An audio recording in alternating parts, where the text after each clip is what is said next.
What is up, you guys? Hamilton Neal back here with a new video. Today we're talking about Justice Carlton. Justice Carlton ranked 6th in the ESPNW class of 2024 rankings, just dropped out of the top 5.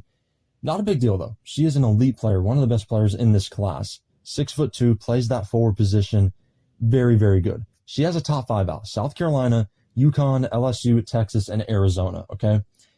Again, South Carolina, UConn, LSU, Texas, and Arizona. Lots of competition for the UConn Huskies. That's the team that we cover on this channel, and that's the team that we always talk about.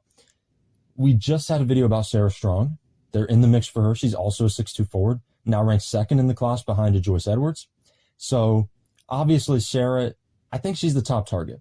Definitely, no question. At the forward position, Sarah's the top target for UConn. But if they miss on her, which there have been some rumors that she might be silently committed to UConn and things of that nature, if they somehow miss on her, Carlton, depending on when she decides, it's going to be a big deal if they land her or not. We don't know who's going to pick first. My feeling is that Strong will pick first and that she'll get her thing out of the way, publicly at least. If it's not privately, publicly very soon. As for Carlton, she's out of Texas. Longhorns are in there.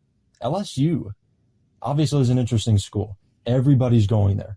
Everybody's flocking to play for Kim Mulkey. And they're going to recruit.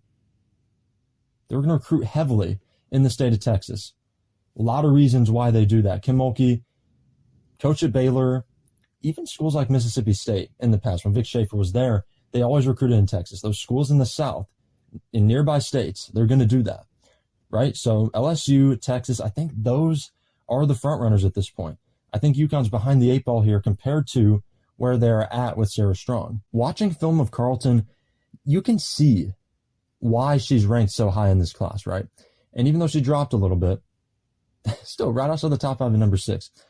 Active rebounder, athletic enough to get inside. She can play back to the basket as well. Has a nice stroke from the outside, much like a Sarah Strong is capable of doing that. That's not like the hallmark of her game or anything, but she can do that. She's an underrated passer. I think she's very complete. Now, is she as good, as developed as Sarah Strong? Maybe a hair behind, but it's not by much, right? It's not by much. Again, Carlton, for a minute there, was ranked ahead of Sarah Strong, but because of the play recently that we've seen and how Sarah's continued to grow, she's been there, and she's done that, and now she's at number 2. Carlton now at number 6, I don't think that's a huge deal.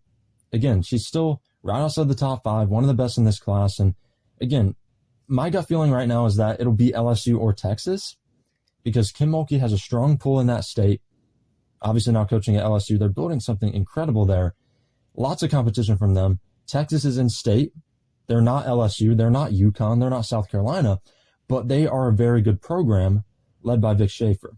And then Arizona, they're on the outside looking in, I think, even though Adia Barnes has done some good recruiting recently. So again, we'll see what happens for sure. Interesting recruitment down the stretch here. Justice Carlton, number 6 in 2024.